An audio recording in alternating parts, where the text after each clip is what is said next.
é isso aí, casamento feliz, não é um casamento sem ideias diferentes, sem conflitos, sem dias desafiadores. Um casamento saudável é aquele que está sempre sendo nutrido, sempre alimentado, e na dependência, né, que o Senhor faça, através de mim e através do João, o que nós precisamos fazer um ao outro, né? Às vezes a gente pensa que amar o teu próximo é distante. Não, ama o teu próximo mais próximo, o que vive debaixo do mesmo teto que você. E se você conseguir amar o seu próximo mais próximo, que é a sua família, que você conhece sem as máscaras sociais, sem, né, aquele comportamento polido, quando você vê aquela pessoa fragilizada, irritada, doente, em diversas circunstâncias, se você conseguir amar essa pessoa, você está habilitado para amar qualquer outra pessoa, né? E a gente precisa de estender esse amor que a gente tem pelos consanguíneos ou pelos cônjuges que nós escolhemos para o nosso próximo, que está fora da casa da gente. Se a gente olhasse, por exemplo, para a irmandade na igreja, como a gente olha para o nosso irmão de sangue, tantos conflitos podiam ser superados, não é? Porque seu irmão de sangue, você não se livra dele. Tem jeito de se livrar dele? Não. Então, você dá um jeito de aparar as arestas, ajeitar aqui, ajeitar ali, vamos fazer tudo para viver bem. Sim ou não? Quando é menino, brigar, você batia. Mas aí vem alguém de fora bater. Não, irmão meu, ninguém bate não, só eu. Não é assim? Pois é, a gente tem que lembrar que a gente é unido também pelo sangue. E o sangue mais poderoso da história, né? O sangue de Cristo. Então, a gente tem que estender esse amor para os nossos irmãos em Cristo. Gente, falar sobre frutificação é algo que fala comigo. E o versículo tema, né? Eu me voltarei para vós, e vos farei frutificar, e vos multiplicarei, e confirmarei a minha aliança convosco. A gente vê Deus sempre tendo essa iniciativa na nossa direção. Primeira coisa, Deus não nos criou porque Ele precisava de nos criar. Deus é autoexistente, autossuficiente. Ele não precisa de nós para absolutamente nada. E Ele escolhe nos criar. Isso mostra o grande amor com que somos amadas. Ele partiu da iniciativa de criar. Ele está fora do tempo e do espaço, como eu já disse, autoexistente, autossuficiente. Mas Ele escolheu fundar a história humana. E, desde o início, Ele interage com essa história.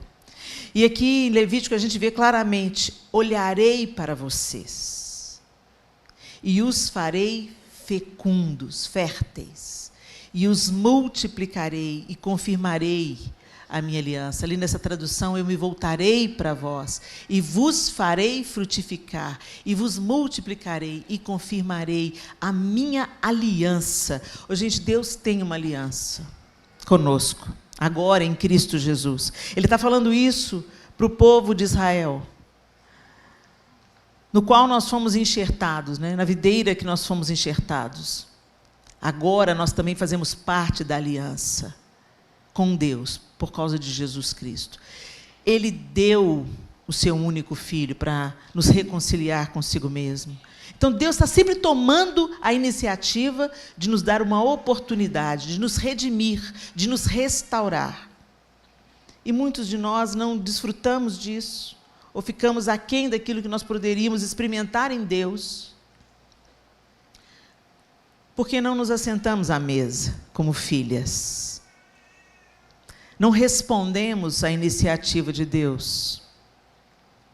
E eu quero pensar um pouco sobre isso com vocês hoje. A pastora Sueli já leu aqui: permaneçam em mim e eu permanecerei em vocês.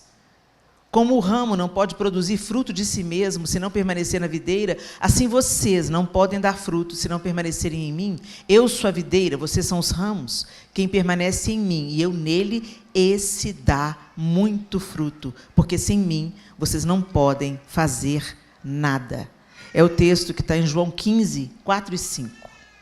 Permaneçam em mim, e eu permanecerei em vocês. É uma promessa.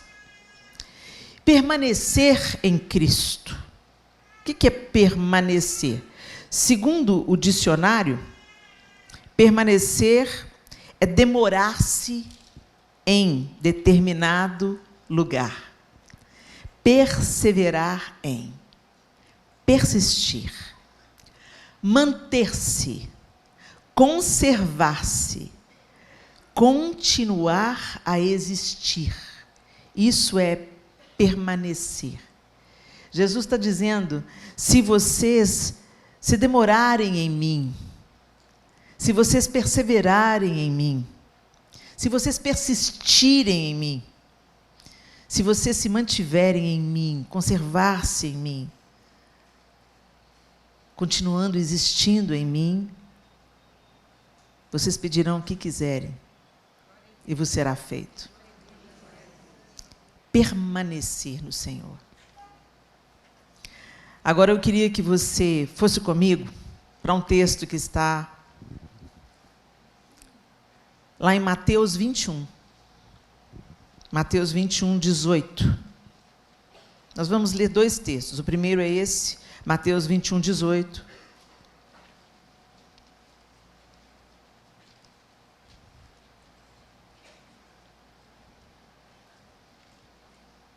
E o texto diz assim: cedo de manhã, ao voltar para a cidade, Jesus teve fome.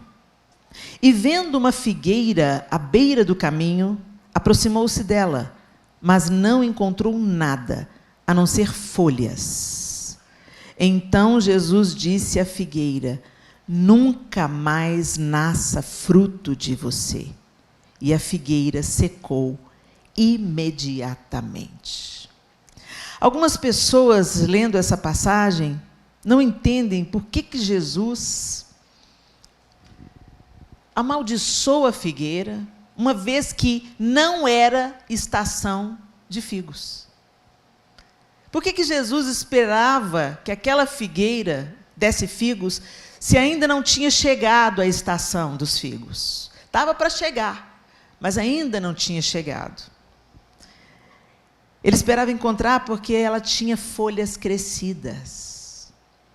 Por isso que ele esperava encontrar, pelo menos, figos verdes, figos pequenos. Porque quando as folhas da figueira estão crescidas, algumas figueiras costumam dar o fruto, começar a dar o fruto antes da estação. E aquela figueira já apresentava um sinal de que ela poderia ser uma dessas árvores que estava dando um fruto antecipado à estação. Por isso que quando ele vai procurar, ele foi levado pela estação? Não, ele foi levado pela aparência. Tinha folhas crescidas. Então, certamente ele não foi na expectativa de um fruto robusto, de um figo madurinho, né? Mas um fruto pequeno, às vezes até verde, que já seria suficiente para ele. Era isso que ele esperava. Mas o texto diz para a gente que ele não achou nada. E essa parábola, ela está contada num contexto, se você vai lendo aí o capítulo 21 de Mateus, você vai vendo que ela está sendo contada num contexto onde Jesus entra em Jerusalém e ele é aclamado, né? Tem a purificação do templo, tem uma série de coisas acontecendo aí. E os fariseus estavam ali bem de olho em Jesus. Os fariseus eram excelentes para guardar a lei.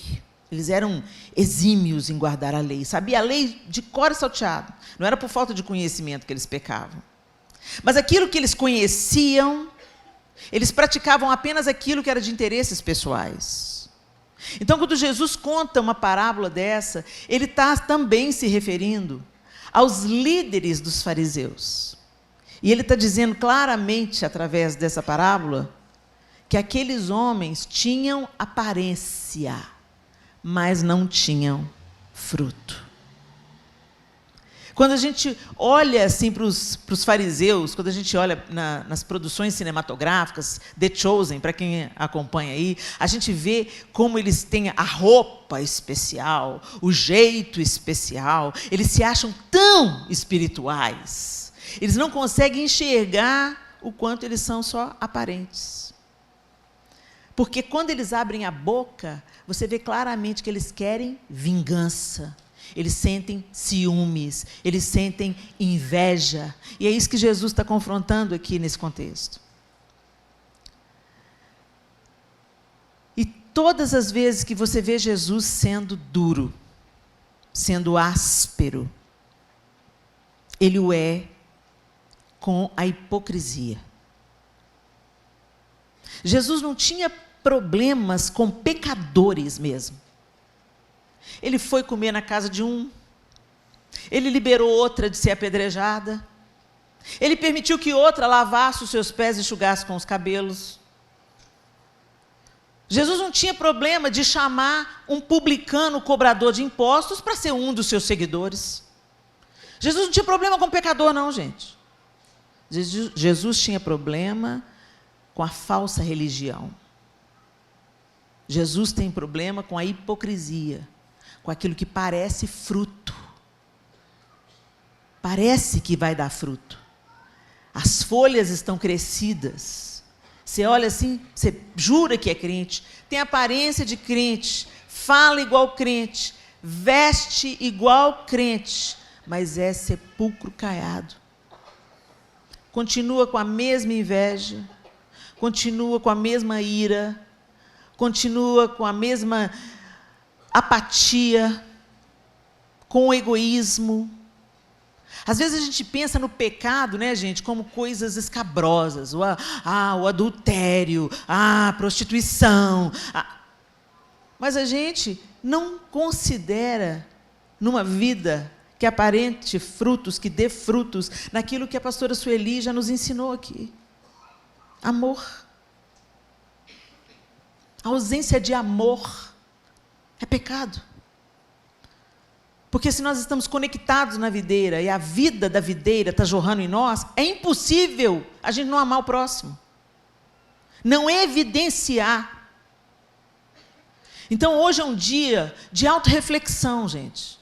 É um dia da gente pensar se a gente está com todas as possibilidades de produzir fruto ou se a gente está dando só folha. Porque a folha é o que aparece. O fruto você tem que buscar entre as folhas. E o momento oportuno do fruto se manifestar é na necessidade. Jesus tinha fome. Ele queria achar alguma coisa naquela figueira. E quando a gente olha ao nosso redor, o mundo tem fome. O mundo tem fome de amor. O mundo tem fome de justiça. O mundo tem fome. Mas eles estão confusos. Gente, quem não teve a iluminação do Espírito Santo na mente, não discerne as coisas espiritualmente. As coisas do Espírito só podem ser discernidas espiritualmente. Então, aquele que ainda não foi alcançado pela luz, você pensa que você está aqui por causa do seu próprio intelecto? Você acha que você veio aqui buscar a Deus, orar a Deus pela nação, pela família, pelas igrejas, pelos pastores, porque um dia você entendeu que... Não, você não entendeu. O Senhor manifestou a você. O Espírito Santo te encontrou e te convenceu da justiça, do pecado e do juízo, e o seu coração teve convicção de que você era perdido, pecador e precisava de redenção. E te levou a confessar os seus pecados e a ser reconciliado com Deus Pai através de Jesus Cristo, porque nada em nós é capaz de nos unir a Deus novamente. Então, fica claro que Jesus falou lá em João: sem mim, nada podeis fazer. Mas a gente tenta. E quando a gente tenta, a gente dá folha, muita folha. são aqueles cuidados que a gente tem com a aparência de justiça. Esses líderes religiosos corruptos dos judeus, dos fariseus, eles representavam um teatro de piedade.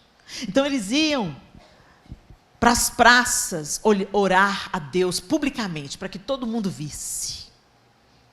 E Jesus repreendia os seus discípulos e falava: com vocês não é assim.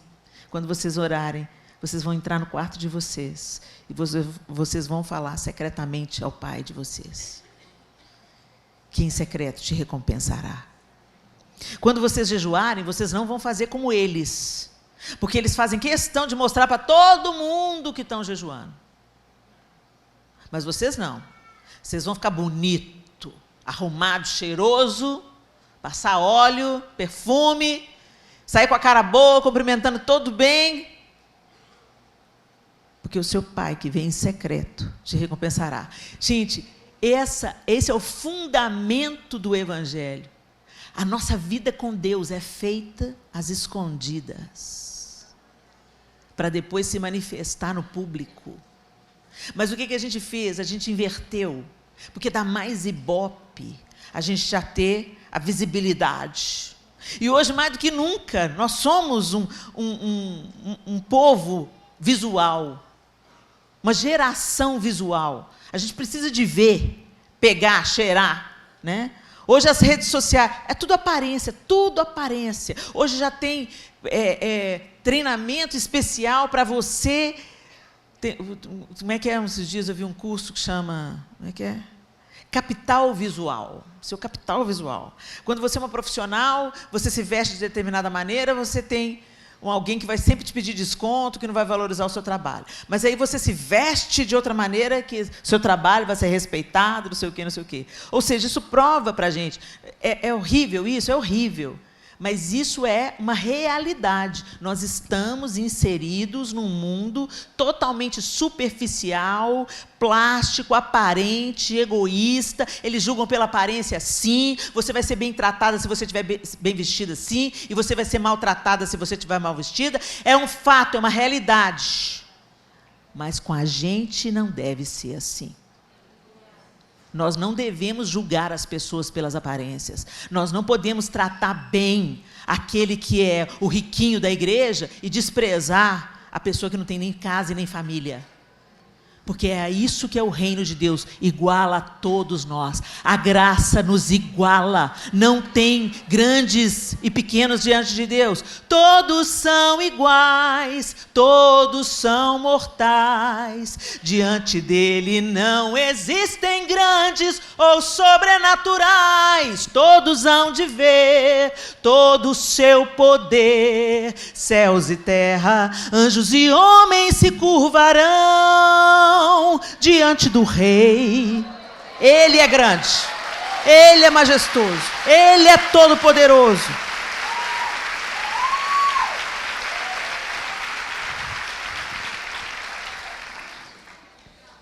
Jesus abomina esse tipo de coisa. Abomina esses 2 pesos e 2 medidas.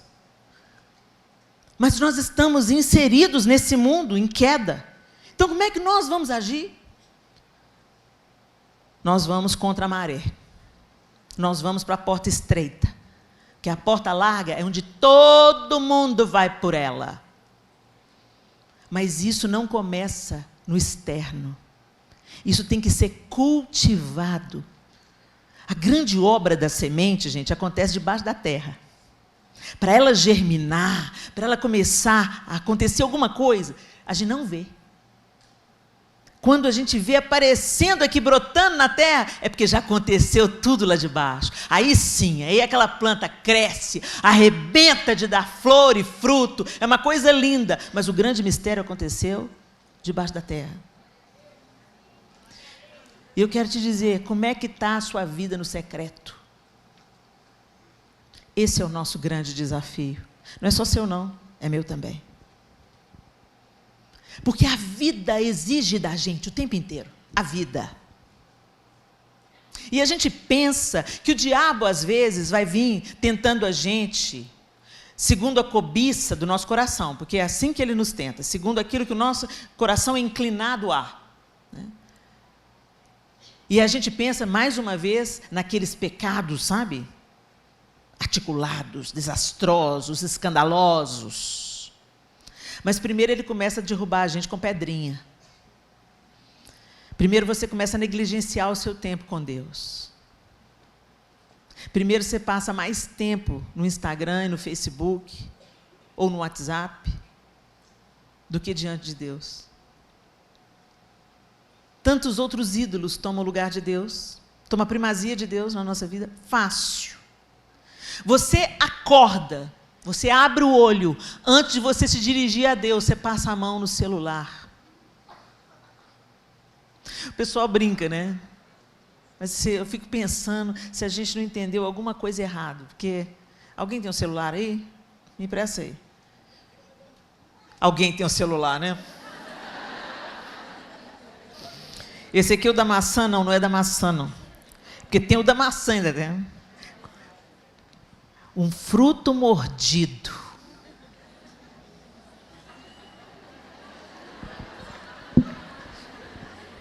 Na mão direita e na fronte. A marca da besta vai ser colocada na mão direita e na fronte. E sem ela você não compra, não paga. O cartão de crédito está aqui. As lojas online estão aqui. Não estou afirmando isso com toda a verdade, não. Mas a gente pensa num mundo que o maligno está comandando. Vocês acham que isso é só coincidência? Quanto adoentamento está acontecendo na nossa espiritualidade por causa do celular. O celular é o demônio? Não, o seu desejo te inclina para aquilo que é o seu Deus. E você se torna semelhante àquilo que você contempla. Olha essa pregadora, olha a roupa dela, olha aí, nojento, tem um ranço dessa. E você fala mal, e você, meia hora que você fica com isso na mão, você sente todas as emoções, você fica indignada, você fica irada, você quer amaldiçoar, você encomenda a morte do outro, fala, ô Senhor, salve e promove, né? Você detesta a outra, você sente inveja da outra, tudo com esse aparelhinho tão pequenininho que curva você e que deixa a família toda separada, todo mundo no mesmo ambiente. Vocês acham que isso é tão inocente? O problema, gente, não é a ferramenta. Porque o bisturi, ele pode cortar uma jugular ou abrir um corpo para uma cirurgia. Mas como nós estamos usando? Para bênção ou para maldição? Gente, eu estou falando por mim. Eu estou tendo que me desvincular do celular. Eu estou tendo que me desintoxicar do celular. Porque o celular começou a me adoecer emocionalmente. E se nós estamos adoentados emocionalmente, não se iluda, espiritualmente você está também. Então eu quero chamar a atenção de vocês das coisas que estão nos impedindo de frutificarmos. Se o Senhor já fez toda a proposta dele, e a gente vê isso no nosso próximo texto, que é Lucas 13, de 6 a 9. Lucas 13, de 6 a 9, Jesus vem com outra parábola. E Jesus contou a seguinte parábola. Certo homem tinha uma figueira plantada, olha a figueira aí de novo, na sua vinha. E vindo procurar fruto nela, não achou. Então disse ao homem que cuidava da vinha, já faz 3 anos que venho procurar fruto nessa figueira e não encontro nada. Portanto, corte-a, porque ela ainda está ocupando inutilmente a terra. Mas o homem que cuidava da vinha respondeu, Senhor, deixe-a ainda este ano, até que eu escave ao redor dela e ponha estrume. Se vier a dar fruto, muito bem. Se não der fruto, o Senhor poderá cortá-la. aqui nesse contexto, ainda de uma maneira mais enfática, se você vai ler os textos que antecedem essa, de uma maneira mais enfática, Jesus está se referindo aos fariseus.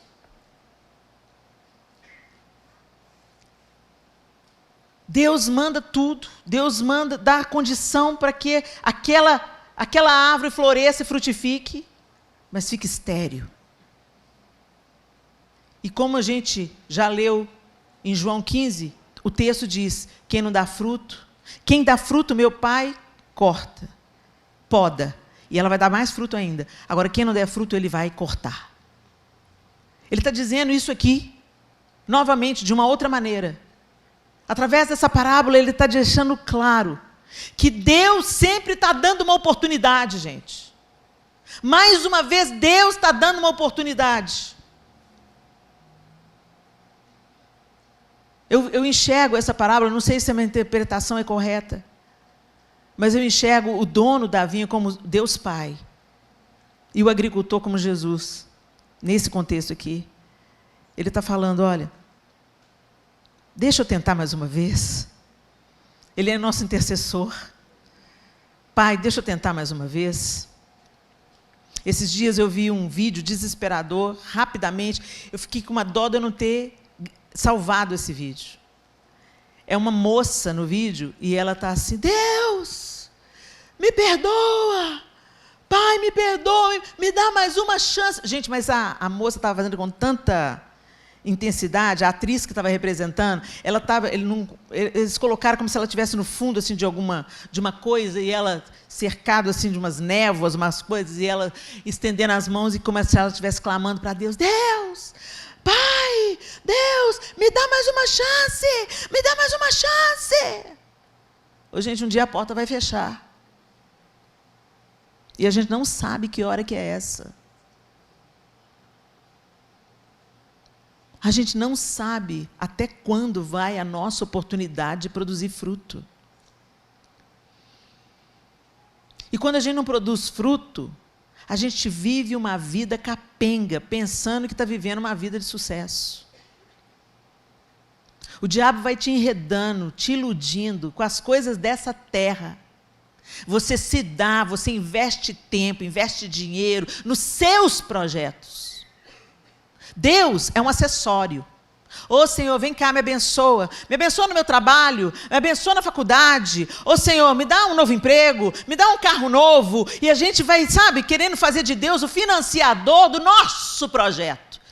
E o convite do Evangelho é: abandona o seu barco, abandona a sua rede, abandona a coleteria, vem me seguir. É isso que ele fez com os discípulos, e é isso que ele faz com a gente. Quando ele está falando, os discípulos foram literais, eles deixaram para trás a profissão, a carreira, e foram andar com Jesus. E ele está nos chamando para priorizar, segui-lo. Gente, é buscar primeiro o reino de Deus, as demais coisas serão acrescentadas.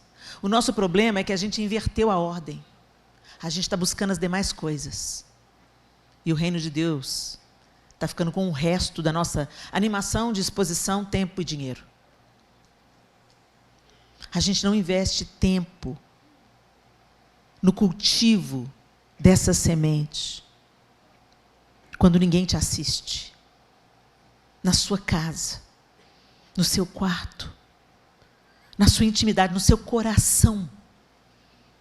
Jesus conhecia o coração daqueles fariseus. Por isso ele sabia que era tudo aparência. Mas ele nos chama para uma vida diferente. Todo o tempo que ele vai ensinando para os seus discípulos, ele fala: com vocês não é assim. Eles não são exemplo para vocês. E a gente está confundindo as coisas.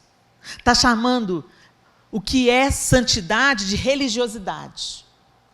Então, agora, tudo que é sobre santificação, eu, hein? Não tem nada a ver. Eu, hein? O que tem? Que religiosidade.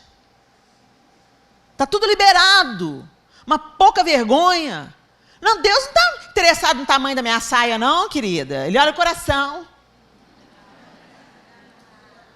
O coração manifesta do lado de fora do que ele está cheio. Se você está com a saia aqui, querida, me desculpa. Você está cheio do espírito de pombagira, sensualidade, vestida para matar. Não é assim que as meninas falam? Hoje eu vou vestida para matar. E mata mesmo. Quando eles usam um contexto, né, um texto fora de contexto, quando fala lá de Deus vê o coração, aí fala, foi assim com o rei Davi, né? Foi ungir os irmãos de Davi, foi ungir. Aí Deus fala assim com ele, não olhe para a aparência, fala para Samuel, não olhe para a aparência, porque eu olho o coração. Só que ali, gente, era o contrário. Ali era folha grande. Ali eram folhas crescidas. Eliabe tinha porte de guerreiro. Quando Samuel ora para Eliabe, ele vê um comparativo com Saul, que era maior do que todos os homens dos ombros para cima. Com certeza, Eliabe devia ter porte de rei, jeito de rei, era o primogênito. E ele olhou e falou, aparência ele tem de rei, hein? Esse aí banca Saul. E o Senhor falou, não. Não atente para a aparência. Ele parece grande, mas não é. Eu tenho rejeitado o coração de Eliabe. Nesse sentido é que Deus olha o coração. E aí a gente está chamando o que é santificação, andar em pureza, buscar melhorar, andar de acordo com aquilo que nós cremos, de religiosidade. Religiosidade é você parecer uma coisa que você não é. Religiosidade é você pousar de santo, enquanto o seu coração está apodrecido. Religiosidade é você sonegar o bem que você pode fazer ao seu próximo. Isso é religiosidade. Você se dizendo crente, ser totalmente indiferente para a necessidade do seu irmão. E o Senhor está nos chamando para frutificar. Para não nos conformarmos com o estado de só ter folhas crescidas. Para não nos conformarmos em confiar na aparência externa. Porque, como eu citei aqui, Deus vê o coração. E Ele vê se está de acordo o coração com o que está do lado de fora. Porque a gente consegue disfarçar por um tempo.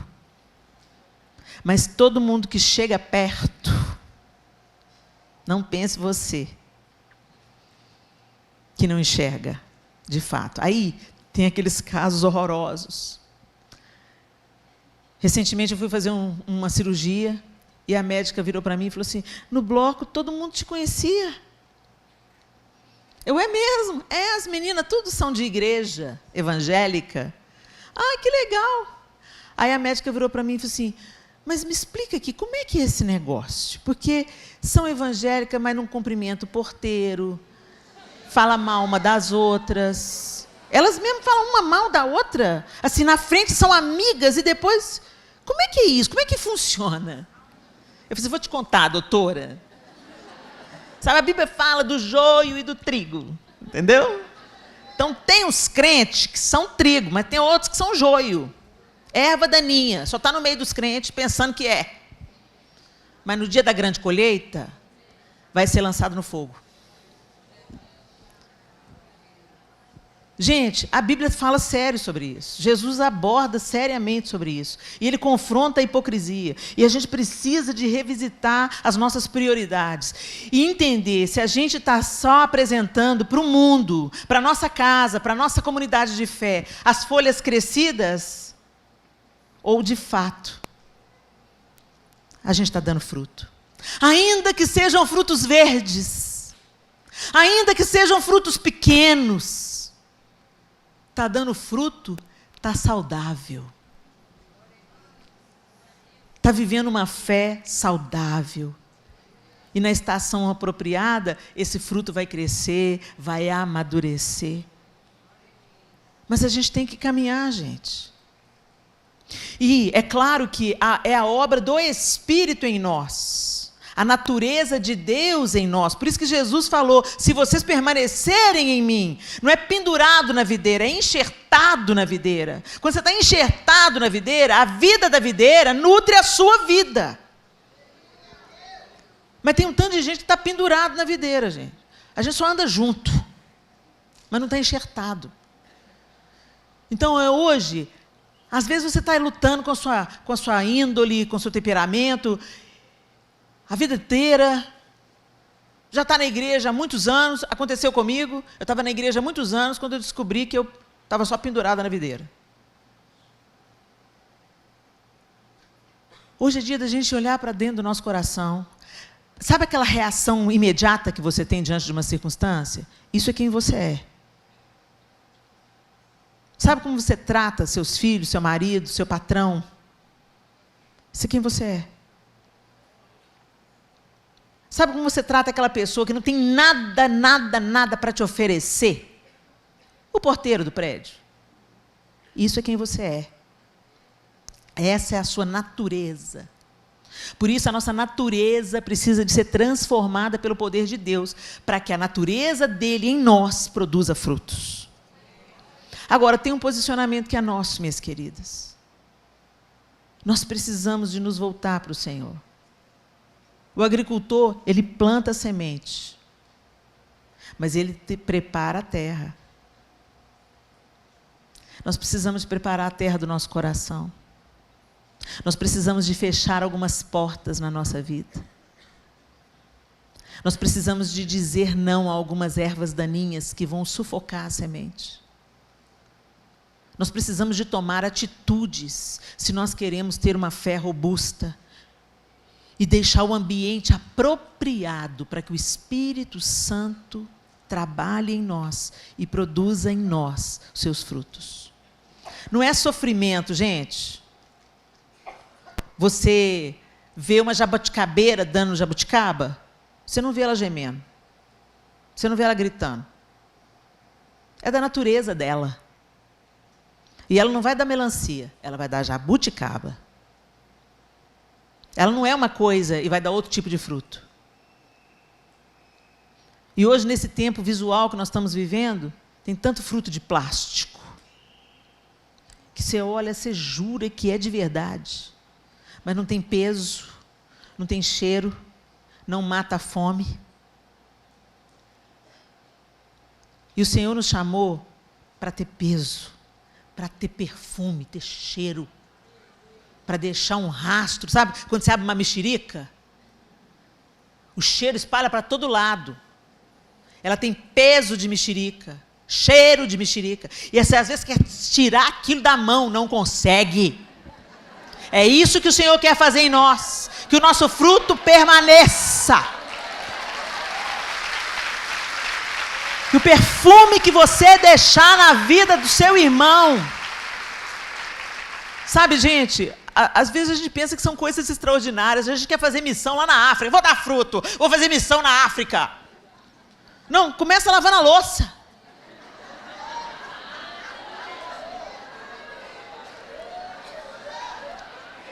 No ano passado,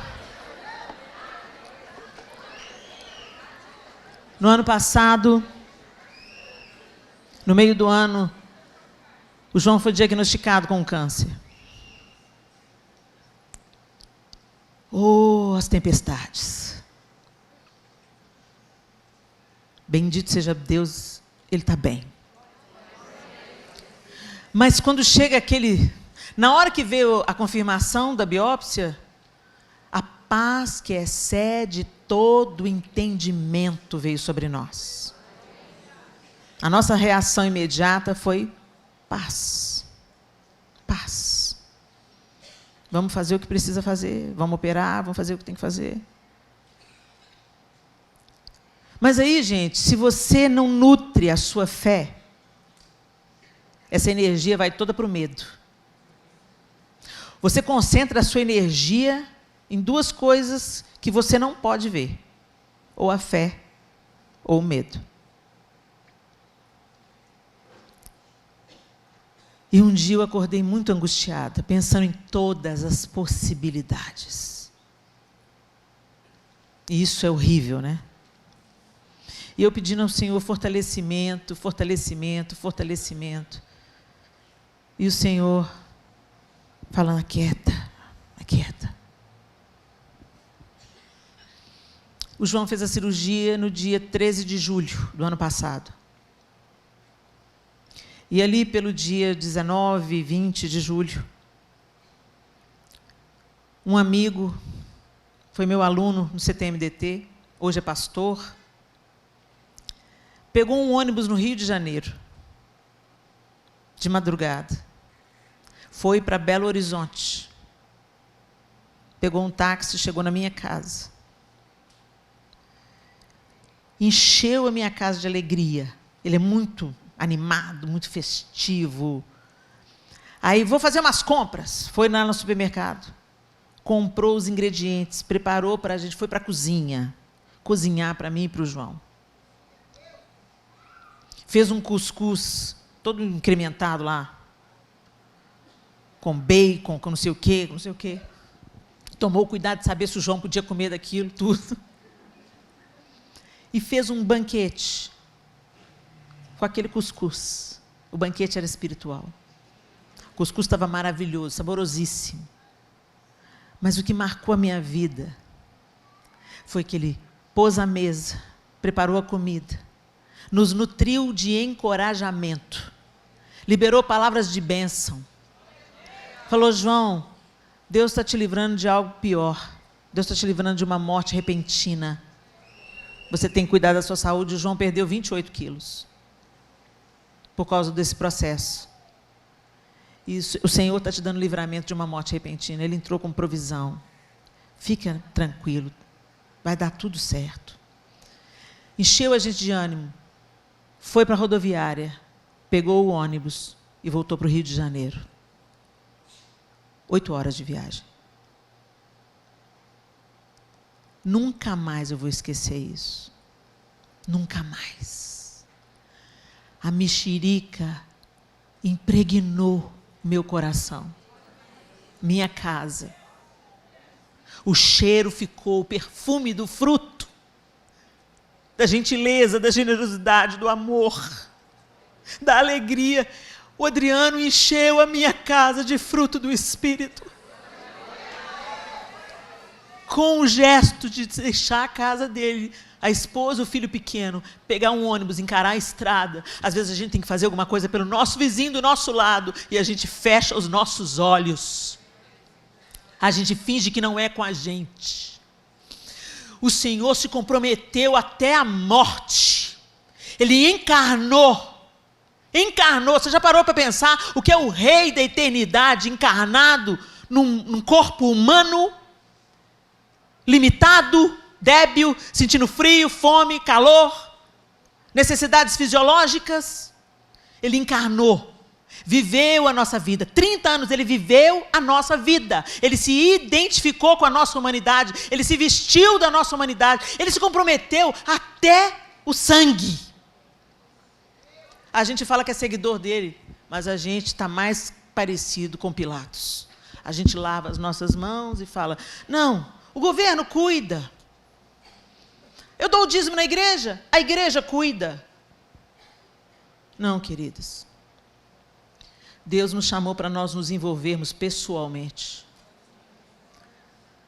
E deixar o perfume na vida de alguém. Sabe, gente, nos dias difíceis, que a gente tem muitas decepções no meio do corpo de Cristo também. Feridas feitas pelos irmãos. Mordidas que as ovelhas dão. Aí quando você está desanimado, pensa assim, você está uma bagaça mesmo, tá? Jesus já deu, volta aí que esse povo seu, não vai sobrar ninguém não, vai ter ninguém para o senhor levar.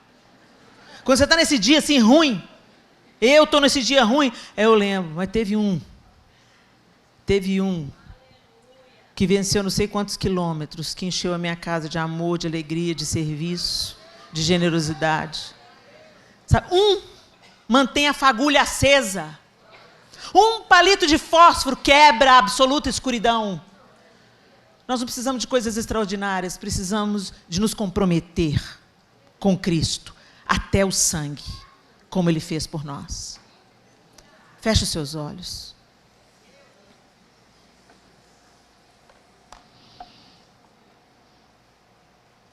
O Senhor nos convoca a sairmos da nossa aparência religiosa, aparência de justiça, aparência de piedade, aparência de sermos amorosos, para de fato sermos.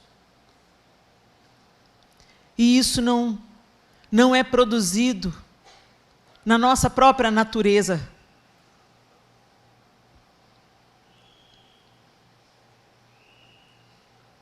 Mas em Cristo. Por isso Ele disse: permaneçam em mim. Fica comigo. Chega perto. Anda comigo. Me conheça. Nós falamos que estamos em Cristo, não abrimos a Bíblia. Não meditamos na palavra que pode nos curar, nos transformar, nos confrontar, nos convencer. A gente coloca todo tipo de lixo diante dos nossos olhos, mas não coloca a palavra bendita de Deus, que é capaz de nos restaurar completamente.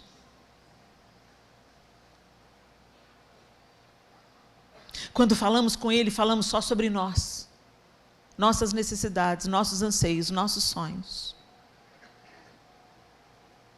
Mas não intercedemos por aquilo que Ele quer fazer através da nossa vida.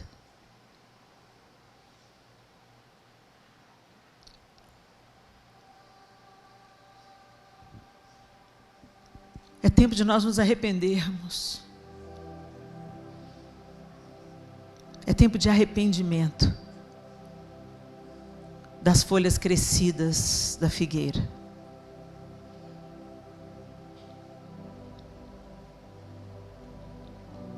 A aparência é o nosso pior problema. A gente mata um leão para sustentar a nossa aparência. Mas o Senhor quer mudar a essência. Quer transformar o coração. Porque de um coração sarado, curado, e se alimentando dEle, vai se alimentando dEle. Vai se alimentando da palavra. Vai tendo conversas com as outras pessoas sobre Ele. Anda com gente que ama Jesus.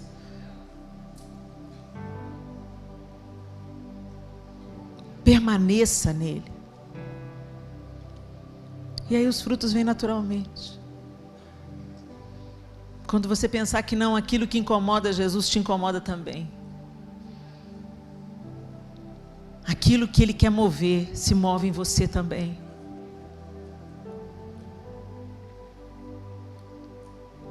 E Ele deu 2 mandamentos específicos. Ama o Senhor o teu Deus, de todo o teu coração, de toda a tua alma, com todo o seu entendimento. Nós não amamos o que não conhecemos. Então nós precisamos de conhecer a Deus. E não tem jeito de fazer isso sem conhecer a palavra de Deus. E ama o teu próximo como a ti mesmo. Se você está com a sua saúde emocional em dia, você cuida da sua própria carne. Você cuida de comer todo dia.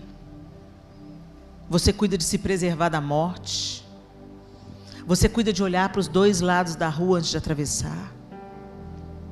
Você cuida de se banhar, se cuidar, se vestir.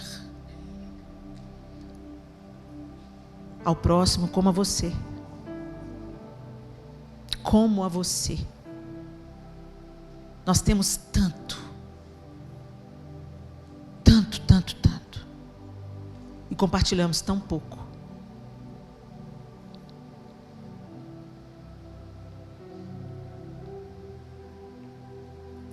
A árvore não come do seu próprio fruto. Ela produz frutos para os outros.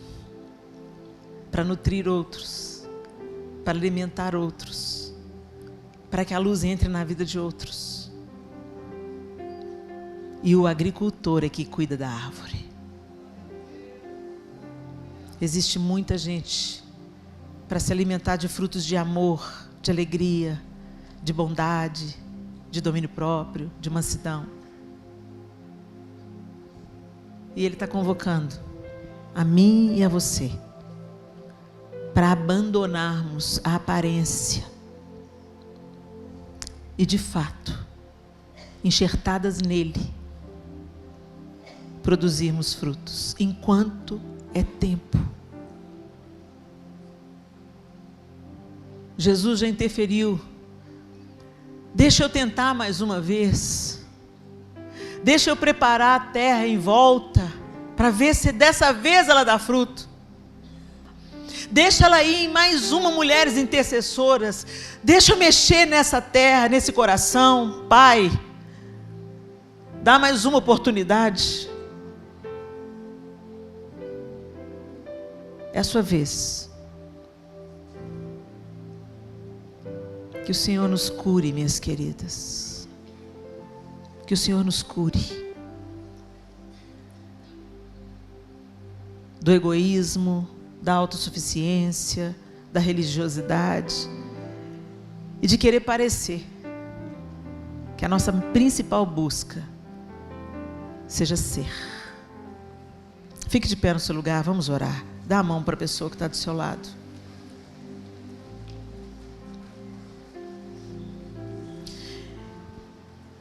E antes eu vou dar um tempo para você orar por você mesma e pela pessoa que você está dando a mão. Primeiro você vai orar por você. Se tem alguma coisa que você tem que consertar com o Senhor hoje, agora é a hora. Se tem alguma coisa que você tem que pedir perdão, Senhor, me perdoa. Porque muitas vezes a oportunidade de nutrir outros, abençoar outros, veio na minha frente e eu me fiz de desentendido. Me perdoa, Senhor, porque eu não tenho te buscado, não tenho buscado te conhecer.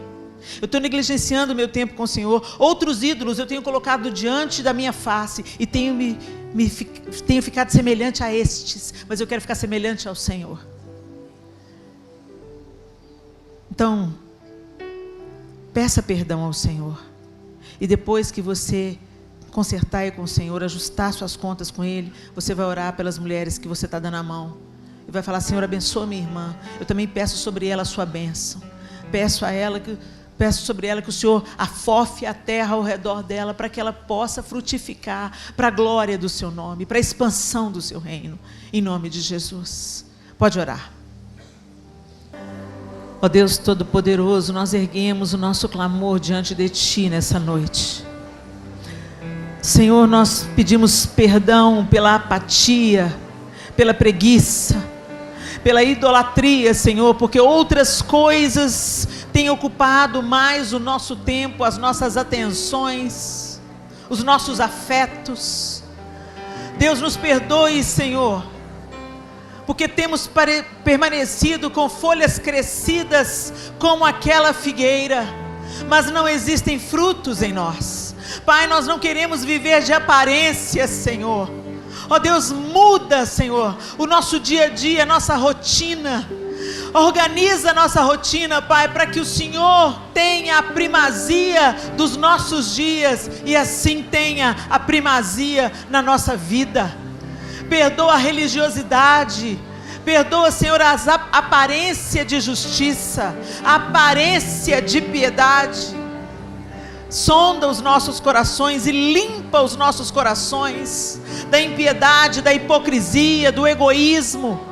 Limpa os nossos corações, ó Deus. Nós clamamos o Teu perdão nessa tarde e Te pedimos, ó Pai, que o Senhor faça uma obra em nós, pelo poder do Teu Espírito e pelo nosso posicionamento diante do Senhor, para que as nossas prioridades sejam organizadas, para que o Senhor ocupe a centralidade dos nossos afetos, a primazia da nossa atenção, para que a nossa vida, Senhor, seja totalmente sua. Nós queremos permanecer no Senhor, Jesus, e queremos que as suas palavras permaneçam em nós.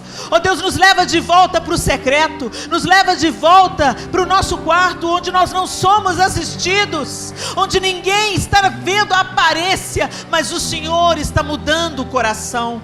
Ó Deus, em nome de Jesus, nos ajuda a vencer o ativismo, Senhor, a parar de darmos desculpas, em nome de Jesus. Que o Senhor venha sobre nós, Pai, e nos convença daquilo que precisamos ser convencidas. E nós, quanto a nós queremos nos posicionar diante do Senhor, devolvendo ao Senhor tudo que o Senhor é digno de receber. A primazia da nossa atenção, a primazia do nosso afeto, do nosso amor, da nossa dependência. Que o Senhor ocupe realmente o trono do nosso coração, Senhor, e que isso não seja apenas uma falácia. Que o Senhor venha realmente incendiar os nossos corações, e que a nossa vida seja um altar ao Senhor, ó Deus, e que isso não seja apenas uma canção.